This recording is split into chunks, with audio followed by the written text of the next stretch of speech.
அல்லேலூயா. கர்த்தருடைய பரிசுத்த நாமத்திற்கு மகிமை உண்டாவதாக. இந்த நாளிலும் இயேசப்பா நமக்கு கொடுக்கிற வார்த்தை சங்கீதங்களின் புஸ்தகம் 37வது அதிகாரம் 8வது வசனம். கோபத்தை நெகிழ்த்து உக்கிரகத்தை விட்டுவிடு, பொல்லாப்பு செய்ய ஏதுவான எரிச்சல் உனக்கு வேண்டாம். பொல்லாப்பு செய்ய ஏதுவான எரிச்சல் உங்களுக்கு வேண்டாம் என்று சொல்லி நம்ம ஒவ்வொருவருக்குமே வேண்டாம். அடுத்த வசனத்தில் 9, பொல்லாதவர்கள் அறுப்புண்டு போவார்கள், கர்த்தருக்கு காத்திருக்கிறவர்களோ பூமியை சுதந்திரத்துக் கொள்வார்கள். இன்றைக்கு நம்ம சில நேரங்களில் பொல்லாப்பு செய்கிறவர்கள் மேலே நமக்கு எரிச்சல் வருகிறது. நீங்கள் வேதத்தில் பார்ப்பீங்கன்னா காயினுக்கு ஆபேலின் மேலே எரிச்சல் வந்தது. ஏன்னா காயினுடைய காணிக்கையை கர்த்தர் அங்கீகரிக்கவில்லை. ஆனால் ஆபேலுடைய காணிக்கையும் கர்த்தர் அங்கீகரித்தார். அதனால் அந்த காயினுடைய முகநாடி வேறுபட்டதான், எரிச்சல் உண்டானதான்.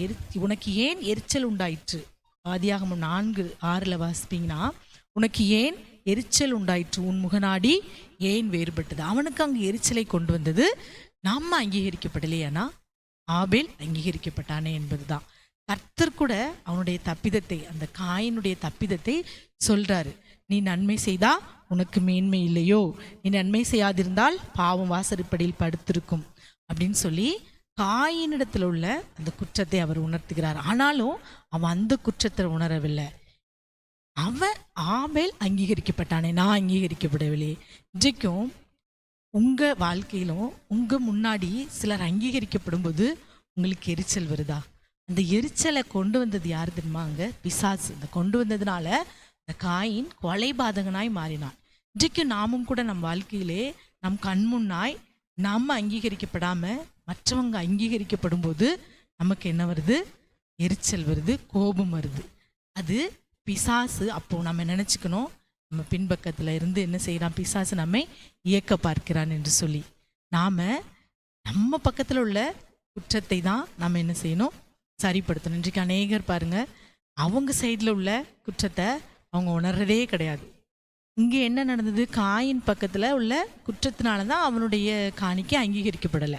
ஆனால் அவன் அதை உணராதபடி ஆபேல் அங்கீகரிக்கப்பட்டானே, அவன் ஆசீர்வதிக்கப்பட்டானே. இன்றைக்கு அநேகர் இதே போல தான் மற்றவர்களையே பார்ப்பாங்க, அவங்க ஆசீர்வதிக்கப்பட்டாங்களே, நான் அப்படி இல்லையே என்று சொல்லி அதற்கு நாம் இடம் கொடுத்தனா, அந்த எரிச்சலுக்கு இடம் கொடுத்தனா பிசாசு என்ன செய்வான்? நம்மை கேட்கிறவனாய் காணப்படுவான். ஆகவே அதற்கு நம்ம என்ன செய்யக்கூடாது? அதற்கு நாம் உடன் போகவே கூடாது. அதை நாம் என்ன செய்யக்கூடாது? பொருட்படுத்தவே கூடாது. அடுத்து நீங்கள் பார்ப்பீங்கன்னா இஸ்ரவேல் ஜனங்கள் பெருகிட்டே போகிறாங்க. அதை பார்த்தோன்னே எகிப்தியர்களுக்கு இஸ்ரவேல் ஜனங்கள் மேலே என்ன வருது? ஒரு விதமான எரிச்சல் வருது. அங்கும் கூட இந்த பொல்லாத இந்த எரிச்சல் அவர்கள் மேலே வந்ததுனால அந்த இஸ்ரவேல் ஜனங்கள் என்ன செய்கிறாங்க? எகிப்தியர்கள் ஒடுக்குறாங்க. அடுத்து நீங்கள் சவுல் பார்த்தீங்கன்னா தாவீதின் மேலே எரிச்சல் படுகிறான். சவுல் கொன்றது 1000, தாவீது கொன்றது 15,000 என்று சொன்ன உடனே அந்த சவுலுக்கு என்னாச்சு? நம்மளை புகழாமல் தாவீதை புகழ்றாங்களே அப்படின்னு சொல்லி அவனுக்கு எரிச்சல் அந்த முகநாடி வேறுபட்டது. அதனால அந்த தாவீதை காய்மகரமாய் அந்த நாளிலிருந்து அவனை பார்க்க ஆரம்பிச்சான்.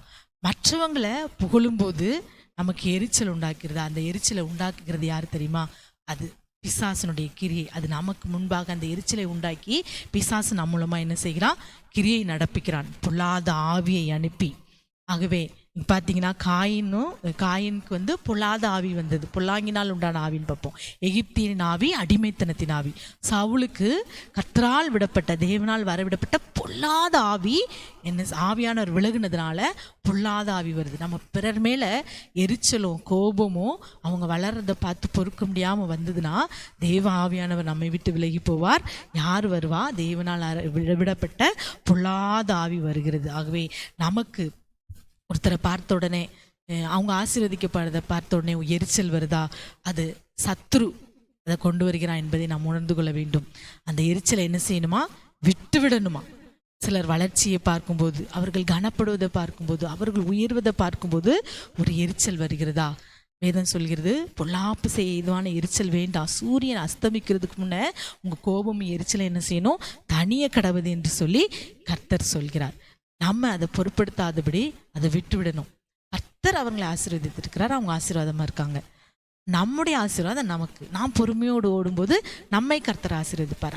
அவங்களுக்கு என்று சொல்லி கர்த்தர் எதை வைத்திருக்கிறாரோ அதை கொடுப்பார். ஆனால் அநேகர் அவசரப்படுவாங்க. ஏன் அவங்க பாரு அப்படி போயிட்டாங்களே, நம்ம ஏன் இப்படி இருக்கோம் அப்படின்னு சொல்லி இந்த பொல்லாத எரிச்சல், இந்த அவசரமும் நமக்கு வேண்டவே வேண்டாம். கர்த்தர் தான் ஆசீர்வதித்திருக்கிறாரு, ஆசீர்வதிப்பட்ட நம்மையும் கூட கர்த்தர் ஆசீர்வதிப்பார் என்று சொல்லி நாம் என்ன செய்யணுமா, கர்த்தருடைய கரத்தில் பொறுமையோடு காத்திருக்கணும். பொல்லாப்பு செய்ய ஏதுவான எரிச்சல் நமக்கு வேண்டவே வேண்டாம். அது நமக்கு பின்னாடி இருந்து நம் நிம்மதியை கெடுக்கக்கூடியது. கர்த்தருடைய கையில் அடங்கியிருப்போம் என்றால் அவர் நம்மை உயர்த்துவார். அவர் உண்மையுள்ளவராய் இருக்கிறார், அவர் நம்மை ஆசீர்வதிக்க. ஆகவே கண்களை மூடி ஜெபிக்கலாமா? அப்பாவுமே நாங்கள் நன்றியோடு ஸ்தோத்திரிக்கிறோம். இந்த நாளிலும் நல்ல வார்த்தைக்காக ஸ்தோத்திரப்பா. பொல்லாதவர்கள் மேல் எரிச்சல் அடையாதே என்று சொல்லியிருக்கீங்கப்பா.